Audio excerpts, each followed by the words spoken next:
Greetings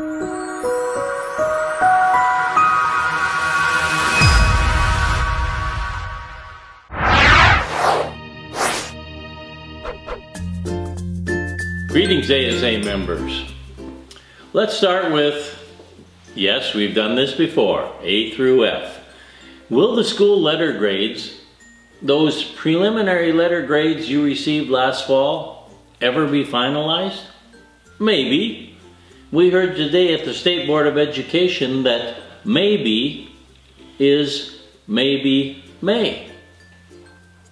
3 to 4 weeks are now needed by ADE to finalize the data with some of the new rules. Then cut scores will be set. Then districts will get a chance to review the data one final time.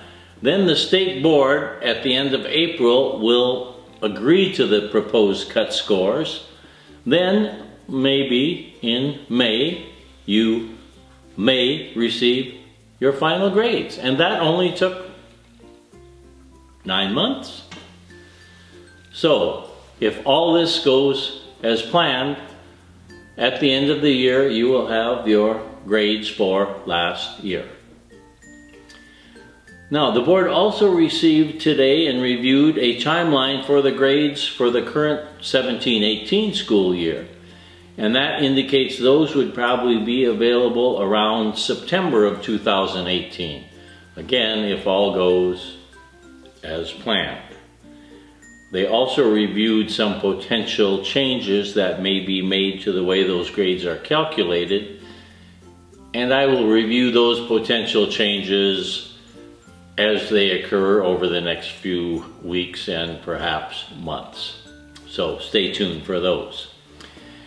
Finally, the board made preliminary approval of alternatives to be available for the menu of assessments for next year, including Cambridge, the SAT, the ACT, and various AP and IB, International Baccalaureate assessments.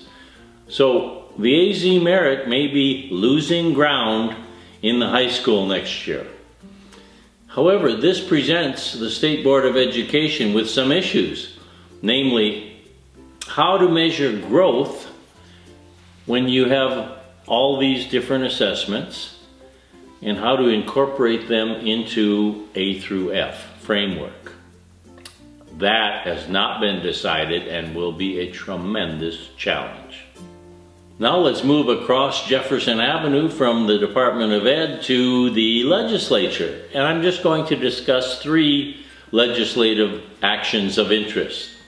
The recess bill. It's progressing. It got passed in the Senate. It's now on to the House, and today it got approved by the House Education Committee. And so we may well be looking at the requirement for 2 recesses next year in grades K through 5. One of those could be the lunch recess. The other would have to be another recess on days in which students have physical education. They would not have to have that other recess. A second bill that passed out of the House and is now under consideration in the Senate would be a requirement for the SAT or the ACT for all juniors in the state. And so that's by Representative Carter, and it'll be interesting to see how that bill fares in the Senate. Another bill of great interest to many districts, especially those with English language learners, is HB 2435, sponsored by Representative Boyer. This bill does away with the 4-hour model, reduces the 4-hour requirement to 120 minutes in K through 6, and 100 minutes in 7 through 12. This bill passed the House and is now in the Senate, and prospects appear good for this passage. So the 4-hour model may move into the dustbin of history, and I know that pleases many of you. Let's now move on to the capital litigation. That's the lawsuit that's going on to require restoration of full capital funding, a sustainable, dedicated source of capital. And as you know, ASA is part of that lawsuit. Now, 2 motions were initially presented by the defendants. One motion was to stay the lawsuit until the end of the current legislative session. Well, when that motion was argued, the judge dismissed it out of hand, did not even take it under consideration, but stopped the defense from arguing it and said, forget that, I deny that motion. The second one was a motion to dismiss the lawsuit entirely. That was argued January 13th. The judge has 60 days to rule on that motion, so a ruling is expected any day now on that motion to dismiss. Now let's move on to another subject.